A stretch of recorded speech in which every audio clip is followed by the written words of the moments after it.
to give us an opening statement, please? Yeah, first off,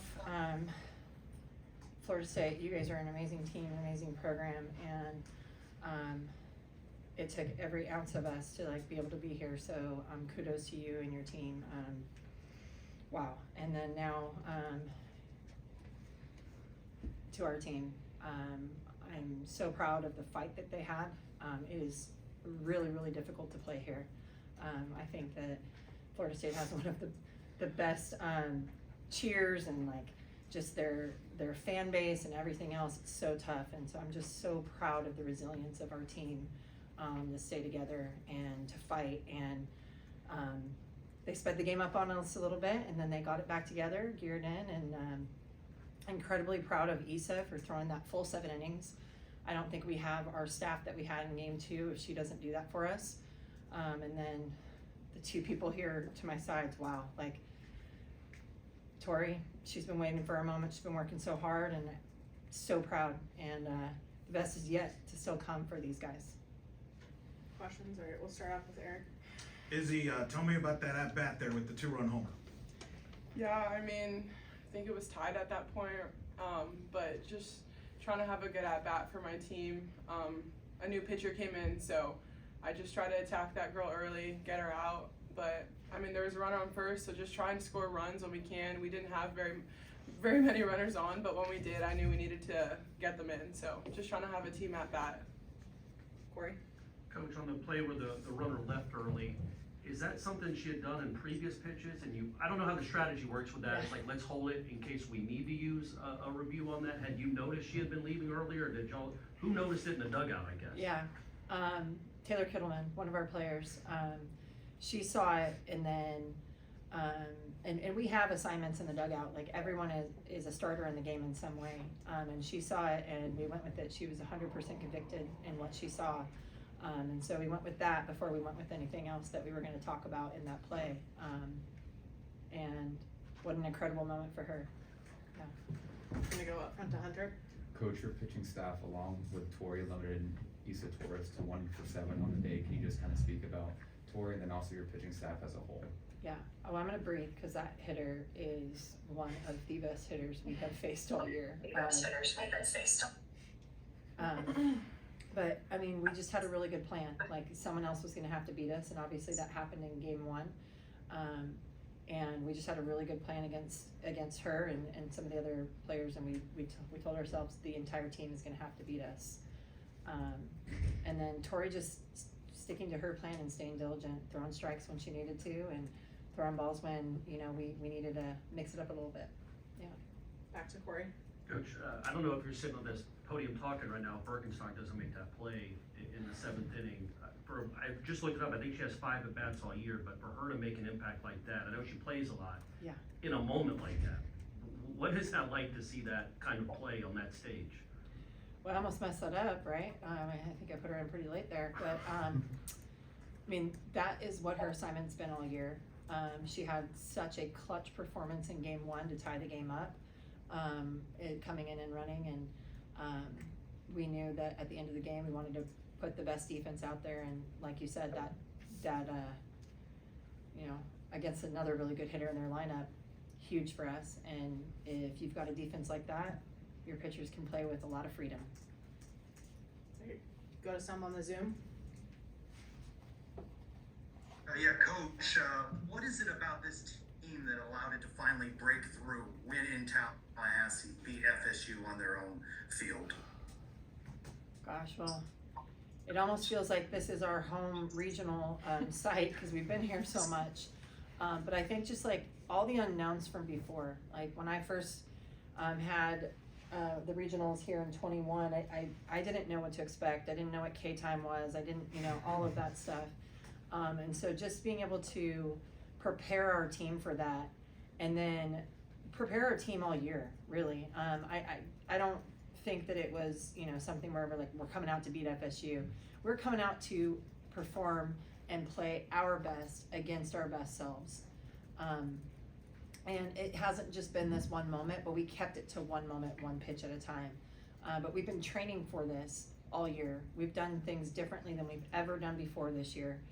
because we knew we required different results.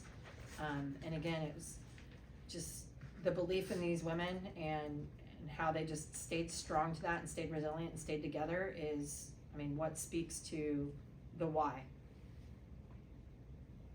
Coach, the Seminoles did not go out quietly. They had quite the seventh inning there. You met with your players in the circle. What did you say to them in that moment?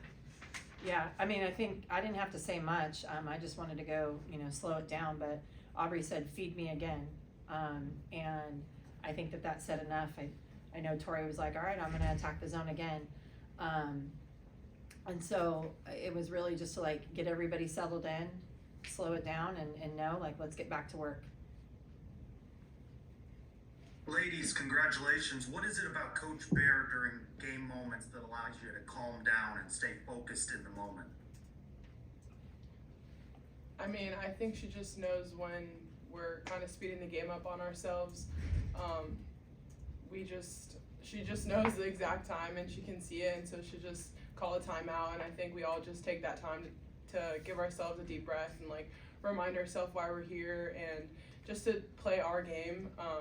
Like there were some moments that we sped up the game, and if we don't do that, maybe it's a different outcome. So just trying to take deep breaths and just taking those moments to just take time for ourselves to just relax. Anything else from the Zoom? What did you guys learn from the first game that you took with you into the second game that might have proved useful?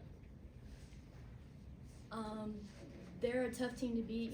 It's going to be down to the wire. We have to play our best game, and they're also going to have to play ours. So just going out there and giving it all we have. I agree. All right, we're gonna go back to the room. Eric? Tori, how much were you pitching today and this weekend for your fellow freshman pitchers? You've been connected. Hildy, of course, with the injury. Ava pitching great. The whole staff, just talk about that. And you seem to get more confidence the game went on. Is that accurate? Absolutely. This past regional, I pitched like we had nothing left to lose. I'm willing to give everything and more for this team. They're our ride or dies, and I'm willing to do what I can to help us push forward. Hunter? Coach, was there a message to your team after that first game loss? Obviously, it was kind of down to the wire, and I'm sure it'd be a little demoralizing at first. Was there kind of a message to your team going into that second game? Kind of blanking out on what I told them in the middle there, but you remember, Izzy? Yeah, I mean, she just told us that we're tough to beat twice, and just to remember that. And we're a very feisty team, and we're not going to go out without a fight. So she just told us to just stay connected and just keep believing, and I think that's what we did. I never for a second doubted us. So just coming together as a team and just really truly believing that was what I think got us through that. Got time for a couple more. Eric? Coach, I'm not going to ask you to compare this regional win to the other regional win, but I will ask you about what does this mean for the program? There was an UCF alum today that was here the last time UCF beat Florida State in a regular season game.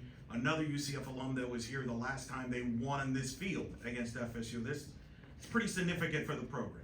Yeah. Well, this will be our second trip to Super Regionals, and I'm gonna keep it together. We played this game for us for sure, but this is for every knight that has ever worn a jersey. We broke through, we pushed through, we disrupted the norm, and that is what we've been saying that we were gonna do.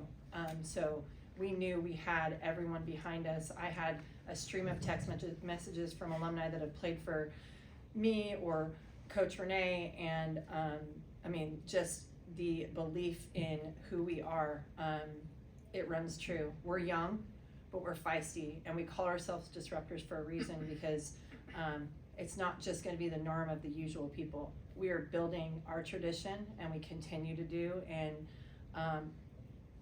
extreme emotions all morning for me. I'm not gonna lie, I was on the treadmill, getting it all out, crying, screaming, yelling, glad no one else was in there with me, just because I knew that this moment was for everybody that wore this jersey. And we play for the past, present, and future. And again, it's still just an idea. These women paved the way and put it out there. And just so incredibly proud of them. Like, they're building history and we're not done yet. Last one's going to Peter. Just for all of y'all, just describe this whole the dugout and the energy of this team, and especially after that reverse call, that you sprint all the way into to the field and celebrated it, and then tell me about the concept of chair time, like who started that or how that came about with that. That's all you guys. So I will say our mindset going into this regional was anything could happen. You know, we just have to stick together and it's going to be what it's going to be. And then for chair time, I think we do it to combat the cheers out there, but it's just our own version of K-time, I guess.